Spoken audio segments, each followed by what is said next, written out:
Yung ulit, Shell Raya. Yung ulit, Shelly. Ken, hayong. Ano.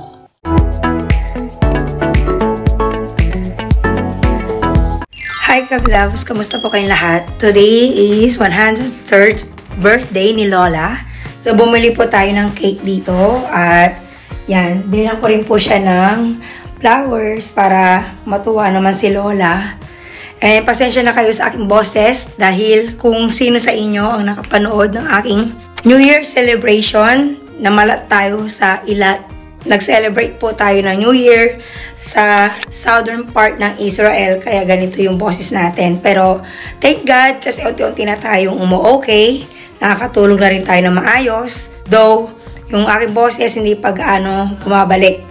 So now, kumustahin natin si Lola kasi mostly sa mga viewers natin, tinatanong kung kamusta na si Lola. So maybe habang kumakain tayo ng cake or pinapakain ko si Lola ay i-update ko kayo kung kamusta na ba si Lola ngayon.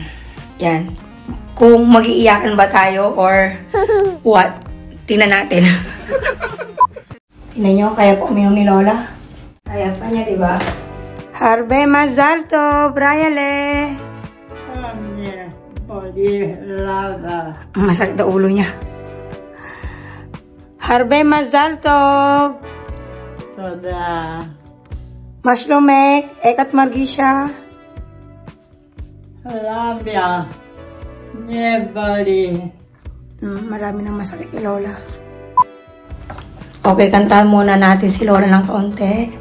Hayom yomoledet, hayom yomoledet. Mouth. Hayom yomoledet, yom yomoledet. Hayom yomoledet, Shel Raya. Harbe Mazal Tov. Barak. Mamatsab. Barat. Mamatsab. Matsab to. Yopi. Atros alay malakshab. Ine. Kaniti. Uga. Yashlak uga. Gibina. Beyashlak prakim. Atroa. Pazre. Prakim. Aniloyedat ekom rimze. Abal kodim kol. Atrot salekol. Marak. Aya. Ari ko, untog ako. Okay, so ito yung cake ni Lola, mga kabilabs. Happy birthday, 103 Lola Raya. So, Israeli naglagay, kaya ganyan. Sabi ko 103rd. Nilagay lang niya 103. Yan, so pakainin na natin si Lola ng marak. Raya, marak. So, ang initial plan ko, mga kabilabs, ay maghahanda sana ako ng kaunti. Tapos, iimbitahin ko sina pastor. Tapos, yung mga close friends ko. Kaso, nagkasakit naman ako. Tsaka si Lola. Hindi tayo pwede magpapasok dito. Nasa nursing home pa tayo. Kaya, yun, hindi natuloy yung plano. Yun sana yung plano ko eh. Magluluto ako ng kaunti. Okay. Ani hati nakit? Sabi niya kung siya daw ay baby. Masi tinoket. Tinoket? At tinoket? Mapit to. Bodo. Bodo? Ken. Basog. Loak shab. Yung bodo niya ay tubig. So, ganyan si Lola. Bawat kain, bawat subo, gusto niya ng tubig or anything na may inom. Bodo. Bodo nakit. Yan. So, as you can see mga kabilab, siya lang nakain kasi mas priority natin si Lola eh. Hindi naman ako makakain na maayos. Kung ganito sinusubuan ko siya. Ken. So, siya muna ang unahin natin. And hindi rin ako nagluto ng pancit, spaghetti, ganun kasi wala din naman kakain mga kabilas. Neri. Asya mo. Lena Geta. Daming ate. Daming ate-ate talaga. So, baka nagtataka kayo mga kabilabs, saan yung pamilya ni Lola? So, yung pamilya ni Lola, tumawag lang. Hindi na sila pumupunta since wala yung, alam niyo na, dementia kasi. Nung hindi na makakilala si Lola, birang-bira na siyang dalawin. Yeshlak kape, Veuga baso. Top, kape, Veuga baso. So, tinatakpan natin yung mukha ni Lola kasi mga kabilabs, for privacy kasi yun. Marami kasi nagtataka sa mga viewers natin. Anisat hai. Bakit daw may Inisay. takip? Inosat. Habaita. Ken? Or ano yun, privacy mga kabilabs kasi bawal namin ipakita in public yung mga alaga namin. Kaya may takip. Henoy tinoket yapa. So, ang status ngayon ni Lola, mga kabilabs, ay hindi okay. Kasi naka-schedule siyang operahan next week. Yes, like tinoket. Ala. Next week, meron siyang operation. Kasi tinubuan siya ng sugat dito. Yung sugat niya, lumalaki na lumalaki. Yeah, us. Cancerous na raw yun. Kaya, I'm not feeling well din kasi mas ako'y nahihirapan. Di ba ganon? Gusto niyo ba ako magkwento? O mamaya na? Mamaya na tayo magkwentuhan. Okay. I said it. Yeshlak kadur. Akaka. At rot sa kape? Oy, oy, oy. Gamani, ani rot sa kape.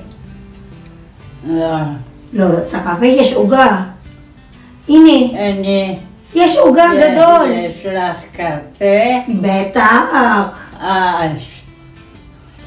At rot sa akshab. Astit nili. Akshab? Ligmor zeko dem. Sarik ligmor. Kakunti ang sinusuko. Pinakamahirap na trabaho kay Lola, yung papaliguan siya. Sobrang stress to the max. Hindi madali maging caregiver. Oti pa. Oti pa, Bizeo.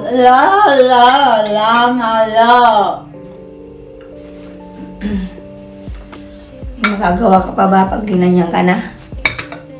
Mananalo ka ba? Ishti. Laki na lang tiyan ko. So, ang maganda naman mga kabilabs kay Lola, yan, kaya pa rin niyang uminom. Nahayaan ko siya eh. Kahit na, nangangatal-ngatal na. Hindi na siya ganun katako ngayon. Di ba puro soft na yung kinakain niya. Pero, ang takaw niya sa tubig, sa Ensure, sa kape, sa chocolate. Doon siya bumabawi. Tsaka sa mga prutas. Unbelievable. 103 years old. Nakakainom pa mag-isaw. Subuan ko ulit siya. Oti pa. Baso, yeshlak kape. Dai. Ayun na yan talaga. Sabi niya siguro, inuutakan mo ko. Titimpla muna ko ng kape, mga kabilabs. Bantayan nyo ha.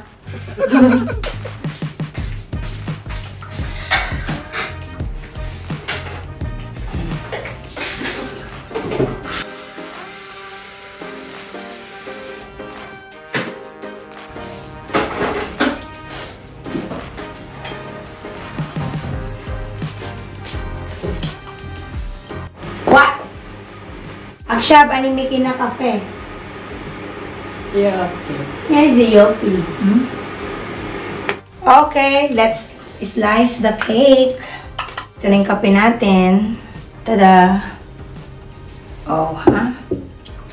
So, binigyan ko ng biskuit si Lola, oh. Kasi kung wala siyang inangat-ngat, ano siya? Alboroto. Alam niyo na, yung bata. Parang bata na. Caramel. So, maliit muna. Tingnan natin. Lola! Eze uga. Uy, nagustuhan niya. Pasayaw-sayaw pa eh. At Rotsa? Eze taim. Gamaniya ni Rotsa. Tikman ko nga.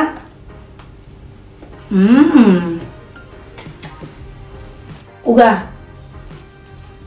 Nagustuhan ni Lola. Nagustuhan ni Senyora. Yun ang maganda kay Lola, mga kabilabs. Kahit marami na siyang marami nang masakit sa kanya, kahit 100 plus na siya, still, nandun pa rin yung gana niyang kumain. Kaya no wonder, buhay pa rin siya hanggang ngayon. Kasi may appetite pa rin siya kumain. Na-amaze nga yung mga reliever ko eh.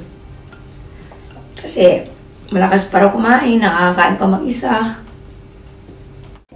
Siyempre, hindi ko yan in-spoil.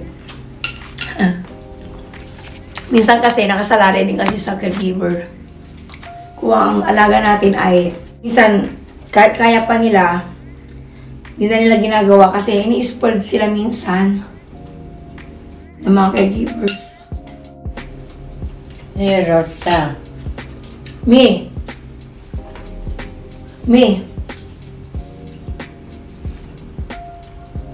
Uga. Sarap to ah. Ano siya? Dulce de leche. At sa kape, ini si kape. Tizari, zikam. Tizari.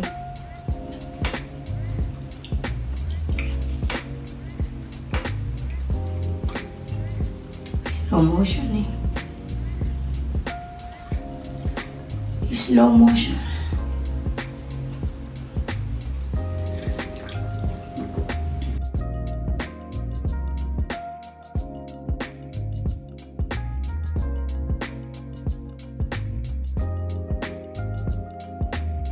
Hindi ka na kumain. Nubos mo ng kape. Lagi na lang ganyan, Lola, ah. Tinutaka mo ko. Yeah. Uga! Uga! Anig. Rota. Oh, biskuiting. Nakakain.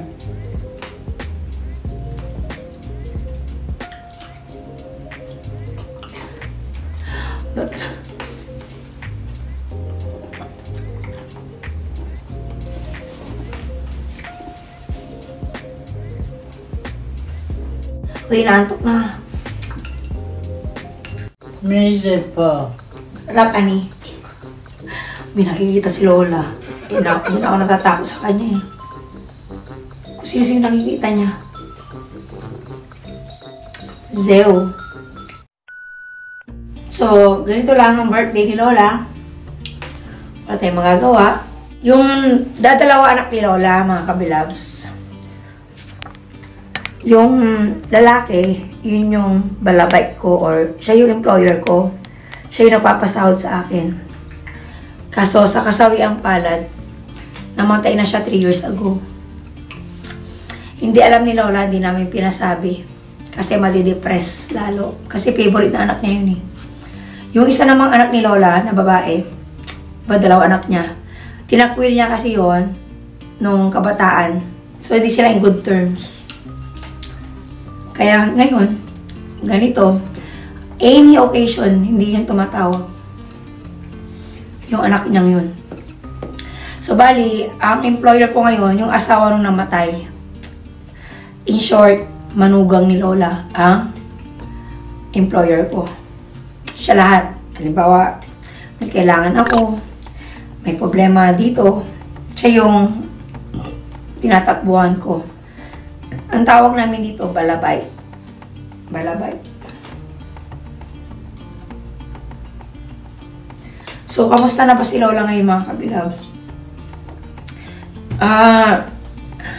Nasa point na ako ng, buhay namin ni Lola na mas, hindi sa magiging masama. Pero, nasa point na ako ng buhay ko kay Lola na mas gugustuhin kong kunin na siya kaysa mag-suffer. Kasi kapag ka-caregiver ka, pag nahihirapan yung alaga mo, mas ikaw yung nahihirapan. So, araw-araw na lang, lagi na lang may masakit sa kanya. At lately, hindi na niya kaya maglakad. So, sa bed na siya lahat. At binubuhat ko na rin siya. Although, hindi naman ako nagko-complain doon. Kasi si Lola naman ay maliit, payat. Kaya lang sa akin, kapag marami ka ng masakit sa katawan, parang it's time na. Dati, pinipigilan ko pa, pag may sakit si Lola, pag may nararamdaman siya, lagi kong pinapipray kay Lord na, wag mo na siya kuhanin, kailangan ko pa siya. Pero ngayon na, sobra na. Ito na yung pinakamalala niyang sakit eh. Kasi yung sugat niya dito, alam niyo yung amoy ng patay na daga. Ganun na siya. Malala na. Malala na talaga kasi kinakain na niya yung yung dede ni Lola. Palaki na ng palaki yung sugat. So, every time na pinapaliguan ko siya, bukod sa nakakadiri, baho, sobrang baho. So, iniisip ko parang hindi niya deserve. Hindi mo na deserve mabuhay kapag ka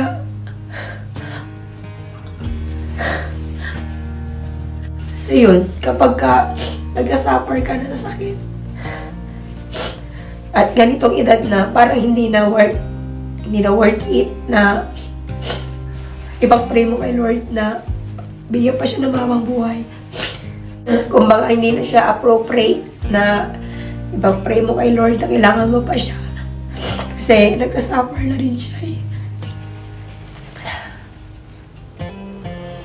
So, yun yung mahirap pag caregiver ka. Kasi kung nahihirapan yung pasyente mo, mas doble yung hirap, yung sakit na nararamdaman mo. Lalo na yung sitwasyon namin na stay in kami, 24/7, naka-pacean kami sa alaga namin. So, bawat kibot, bawat hininga, umaga, tanghali gabi, daling araw, hating gabi, naririnig namin. So, napaka-torture yun. Torture sa utak. At sobrang stress na. Kaya yun, napipray ko kay Lord na siya na yung bahala kung ano yung plano niya sa buhay ng aking alaga. Magpa 5 years na ako kay Lola eh, sa April. Magpa 5 years na. Emotion kayo. Usually, nangaagaw pa siya ng kape. Sila, ine, si kape sila.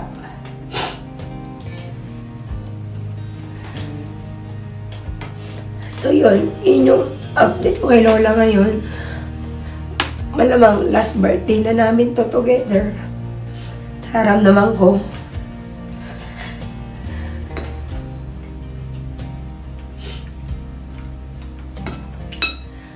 Ganun talaga ang buhay. Nothing is permanent. Pero thankful ako sa buhay ng aking alaga kasi lahat ng pangarap ko sa buhay, siya yung nagbigay. Although, syempre, siya yung ginamit ni Lord para may sakatuparan lahat yun. Kaya, thankful ako. Nakilala ko si Lola. Nga pala, kabilab, si Lola ay Jewish. Jewish siya, Holocaust victim. Holocaust survivor. Galing siya ng Germany. Kaya yung salita niya ngayon ay halo-halo. May Germany, may Czechoslovakia, mayroong Hebrew. So, i-update ko naman kayo lagi kung ano yung mangyayari sa buhay namin ni Lola. So, I hope nandyan kayo lagi. Mapatungkol man kay Lola or tungkol sa happenings ko dito sa Israel. Sa mga tour. Yun. Ang ina-upload natin ngayon, kabilabs, yung ganap noong New Year celebration ko sa Ilat. Kasi, ang Ilat kasi mga kabilabs, bihira namin mapuntahan yun. Kaya once na napuntahan mo yun, parang napakasaya, napakasarap ng pakiramdam kasi 6 na oras ang biyahe papunta doon. Napakalayo. Dulo na yun ng Israel eh. Malapit na yun sa Egypt, siya Jordan. Kaya, yun. Isiningit ko muna itong birthday ni Lola. And today is January 7. So, ang birthday talaga ni Lola ay January 7. Pero ilalabas ko tong vlog na to sa January 9. Ayun. Sa 9 ko na rin siya ipopost. Ayun lang mga kabilabs. Thank you for watching. Salamat sa pagsama sa akin. Sa journey ko. Kay Lola. Ayun. Hope to see you again next time. Bye. God bless you all. I know it's nothing new, but it's so good to see you.